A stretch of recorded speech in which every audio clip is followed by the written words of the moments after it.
এই পদ্ধতিতে কাঁচা আম কিন্তু সারা বছর সংরক্ষণ করা যায়। যে কোনো সময় যখন খুশি কাঁচা আমের স্বাদ পেতে চাইলে এই টিপসটা ফলো করতে পারেন। ফ্রিজে রাখার ঝামেলা নেই, কিছু না। আপনি বাইরের টেম্পারেচারে কাঁচা আম রেখে দিতে পারবেন, সারা বছর সংরক্ষণ করতে পারবেন। পরিষ্কার পানিতে আম প্রথমে ধুয়ে ফেলতে হবে, তারপরে খোসাটা ছাড়িয়ে ভিতরের এই যে শক্ত আঁটি ফেলে দিলাম। তারপরে আমটা এভাবে আমি স্লাইস করে নিচ্ছি, আপনারা আপনাদের পছন্দ মতো করে নেবেন। এভাবে আমটা রেখে দিলে আমি কিন্তু সারা বছর এটা দিয়ে ডাল রান্নাও করতে পারি, এমনি এমনিও খাই, অথবা যে কোনো রান্নার কাজেও আমি ব্যবহার করতে পারি আর কি। তো দেখতেই পাচ্ছেন আমি পরিষ্কার একটা কাচের জার নিয়েছি, তার মধ্যে প্রথমে হাফ চা চামচ আমি লবণ দিয়ে দিলাম, তারপরে এই আমটুকু আমি সুন্দরভাবে সাজিয়ে নিয়েছি। এখন দিয়ে দিচ্ছি হচ্ছে সরিষা, কালো সরিষা একদম 1/4 টিস্পুন, সাদা সরিষা 1/4 টিস্পুন, আবারও উপর দিয়ে সামান্য লবণ একটু দিয়ে দিয়েছি 1/4 টিস্পুনের মতো। খাওয়ার পানি প্রথমে বয়েল করে ঠান্ডা করে নিয়েছি, তারপরে এই পানিটা এখানে ব্যবহার করেছি।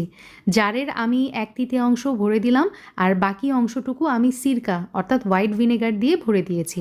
এভাবে কাচের জার আপনারা ডাইনিং টেবিলে রেখে দিতে পারেন। ডিপ ফ্রিজের ঝামেলা ছাড়া এভাবে রাখলে সারা বছর কাঁচা আমের স্বাদ পেতে পারেন।